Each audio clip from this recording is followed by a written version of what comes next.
بیمار ہو جاؤں گا، لیکن اب یہ آدمی ہے، اس کو میں کیسے کہوں؟ یہ کہے گا کہ میں نے اتنی محنت کی ہے اور یہ کھا نہیں رہے، اخلاقاً درست نہیں کہ آپ میزبان کو اب آپ کسی کو کہہ دیں، واقعی مشکل ہوتی ہے کہ یار حد ہو گئی ہے، اتنے پیسے لگا دیے، اس کو پسند نہیں آ رہا۔ خیر چاروں ناچار آپ فرمانے لگے یار جتنا بھی کھایا جاتا ہے کھا لیتے ہیں، پھر جو ہوگی دیکھی جائے گی، بندے کا دل رکھنا بھی تو ضروری ہے، اور رب کریم کے بندوں کا طریقہ یہی ہے، اللہ کے بندوں کا طریقہ یہی ہے، دل رکھنا بھی تو ضروری ہے نا۔ اعلیٰ حضرت نے نا وہ پوڑی بھی کھا لی، کباب بھی کھا لیا، جا کے گھر آ کے رات کو لیٹے، سویرے اٹھے تو منہ سارا چھالوں سے بھر گیا، کیونکہ طبیب نے منع کیا ہوا تھا، اتنا بھر گیا کہ بولا بھی نہیں جاتا، منہ کھولا بھی نہیں جاتا، شدید مشکل ہے، کیا کریں؟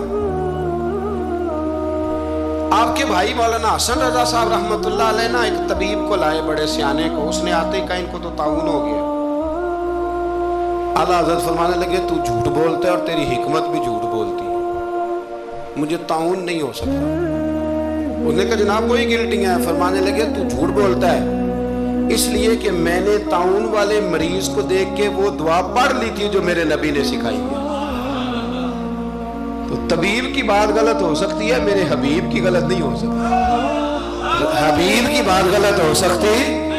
فرمایا وہ کہنے لگا جی وہی ہے، تو آپ فرمانے لگے طبیب جھوٹا ثابت ہوگا اور حبیب کی بات کو اللہ سچ ثابت کرے گا، یہ ہو ہی نہیں سکتا، میں نے دعا پڑھ لی تھی، یہ کیسے ہو سکتا ہے؟ یہ یقین کامل ہے۔ یہ کیا ہے؟ بولیے۔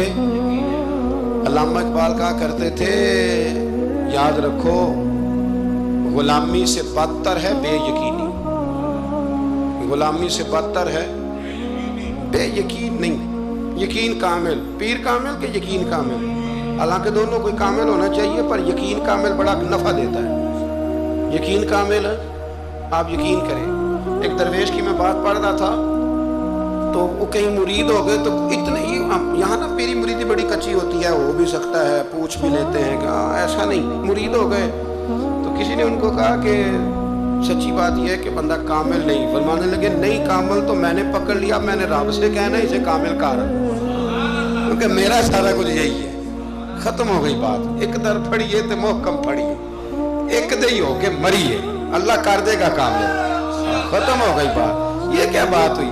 کچی کچی باتیں کرنا، کچی کچی اور عقل کے گھوڑے دوڑانا، بس جس سے لگا لی پھر اس سے پکی لگا لی۔ یہ آپ جہالت سے، وہ آدم چشتی کہتا ہے لگا جدوں بازار ازلدا تے لوکی چوراں وانگ سدائے، کسے نے لٹ لی علم دی دولت تے کسے ہاسے چولی پائے، آزم ویخ جہالت ساڈی اسی عشق خرید لیا ہے، ایک جہالت ساڈی اسی۔ اور ایک شعر اور بڑا کمال ہے اس کا، چلو آ گیا ہے، اعلیٰ حضرت کا موضوع ہے نا تو مجھے بھی بڑا ہی مزہ آ رہا ہے۔ تو وہ کہتے ہیں کہ کسے دے سر دستار امامت اس علم پڑھاون سکھیا ہے، تے کسے نے پہنے ہیں فقر دا چوغا اس زہد کماون سکھیا ہے، آزم ویخ مقدر ساڈا اسا یار مناون سکھیا ہے، ویخنا مقدر ساڈا اسا پکا پروگرام بنایا ہے، ویخ مقدر ساڈا اسا یار مناون سکھیا ہے، تے سانوے دی بڑی جاچ ہے، اسا یار نہیں سمجھ بات کی، اسا یار مناون، صحابہ کو پتہ ہوتا تھا کہ حضور کو منانا کیسے، بندہ ڈھونڈ کے لے آتے تھے، انہیں پتہ تھا یہ کیسے مانیں گے۔ اعلیٰ حضرت فرمانے لگے کہ طبیب کی بات غلط ہو سکتی ہے، حبیب کی بات غلط ہو سکتی ہے، مجھے طاعون نہیں ہو سکتا، سوال ہی نہیں پیدا ہوتا۔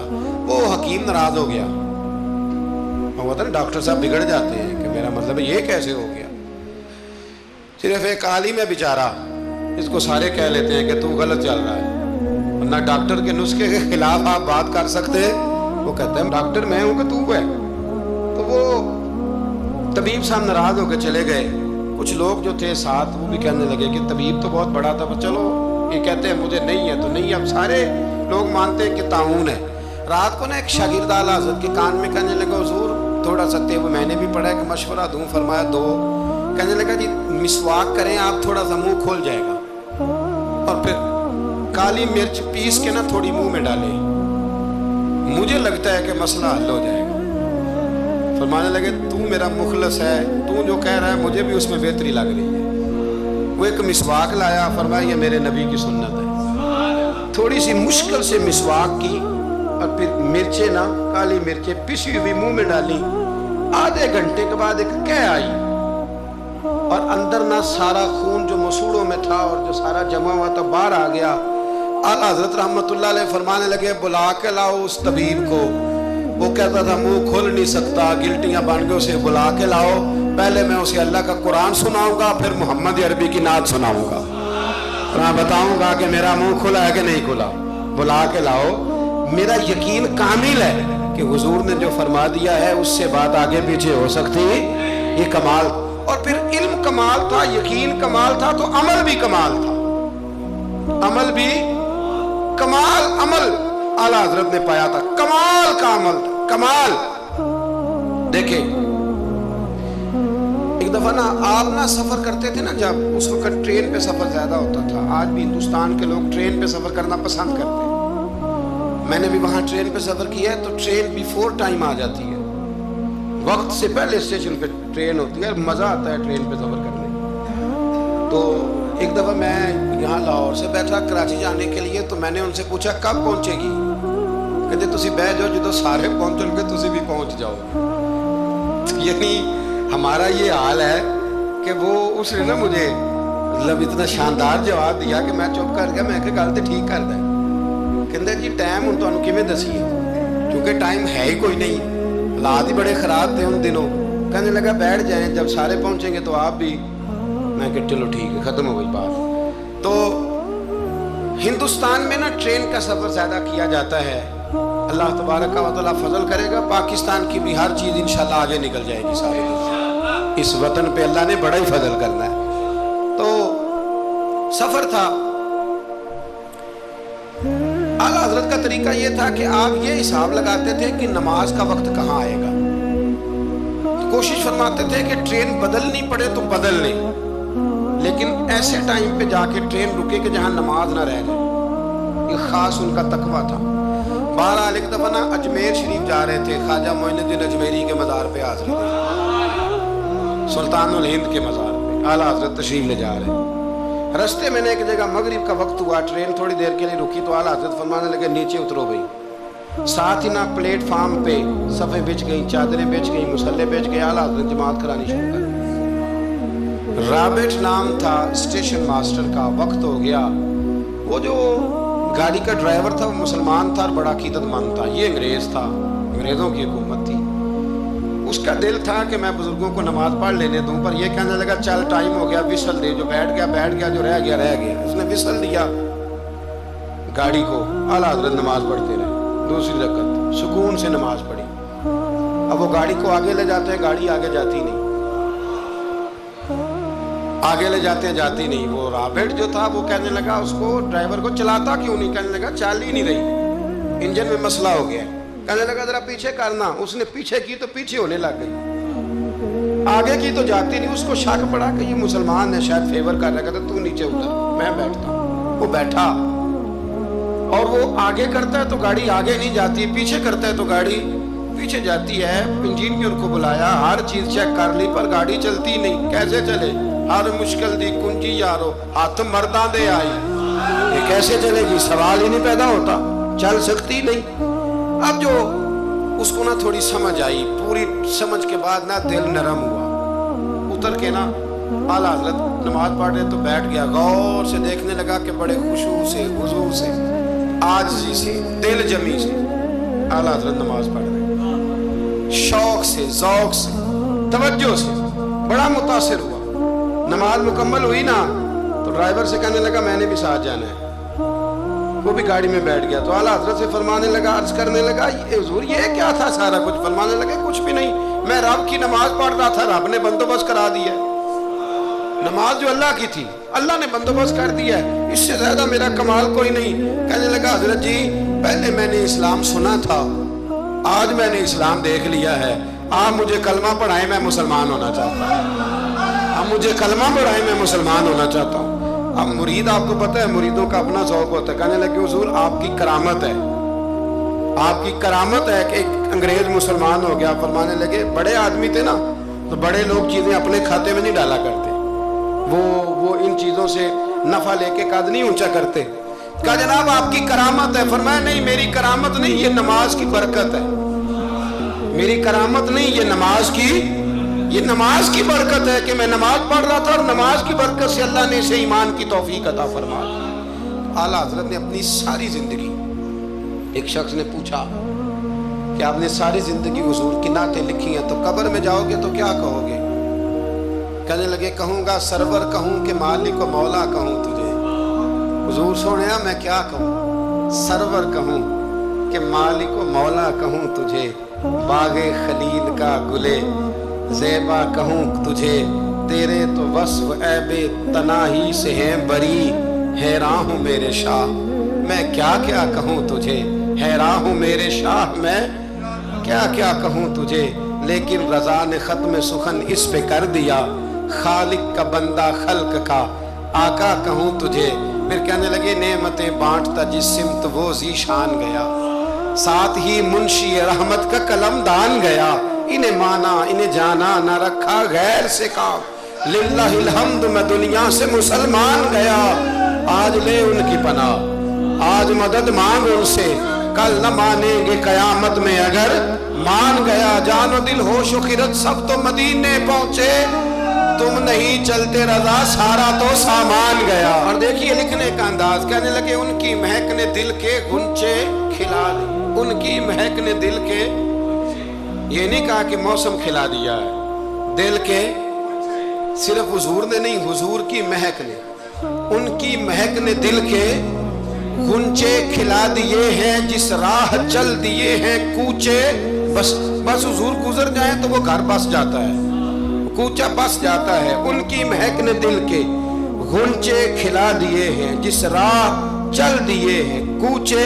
بسا دیے ہیں، اللہ کیا جہنم اب بھی نہ سرد ہوگا، رو رو کے مصطفیٰ نے دریا بہا دیے ہیں، رو رو کے مصطفیٰ نے دریا بہا دیے ہیں، رو رو کے مصطفیٰ نے دریا بہا دیے ہیں۔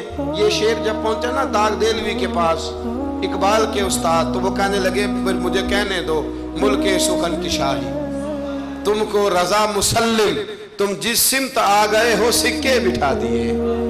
کچھ لوگوں نے ان پر بڑے بڑے الزامات لگائے، بڑے بڑے، لیکن آپ یقین کریں ان کی جو تعلیمات ہیں وہ انہی کی ہیں۔ انہوں نے کہا کہ سجدہ سوائے اللہ کے کسی کے لیے جائز نہیں ہے، انہوں نے کہا مزار پہ جاؤ تو 4 ہاتھ دور کھڑے رہ کے دعا مانگو، انہوں نے کہا عورت کا پیر سے پردہ واجب ہے۔ انہوں نے دین جو بتایا ہے نا، لوگوں نے بڑے بڑے پراپوگنڈے کیے، بڑے بڑے لوگ پراپوگنڈے کرتے رہتے ہیں، سب سے زیادہ اعلیٰ حضرت کے بارے میں پراپوگنڈا ہوا، لیکن کمال کی بات یہ ہے، کمال کی ایڑی چوٹی کا لوگوں نے زور لگایا، بڑی بڑی کتابیں لکھی، بڑا بڑا کچھ کہا، بڑا بڑا کچھ کیا، لیکن اللہ نے انہیں کمال دیا۔ انہوں نے سلام لکھا تھا مصطفیٰ جان رحمت پہ، ان کو اللہ نے یہ اعزاز دیا کہ ہر مسجد میں ہر جمعے میں ان کا لکھا ہوا سلام پڑھا جاتا ہے، ان کا لکھا ہوا سلام پڑھا جاتا ہے۔ سب ان سے جلنے والوں کے گل ہو گئے چراغ، احمد رضا کا تازہ گلستان ہے آج بھی، احمد رضا کا تازہ گلستان ہے آج بھی۔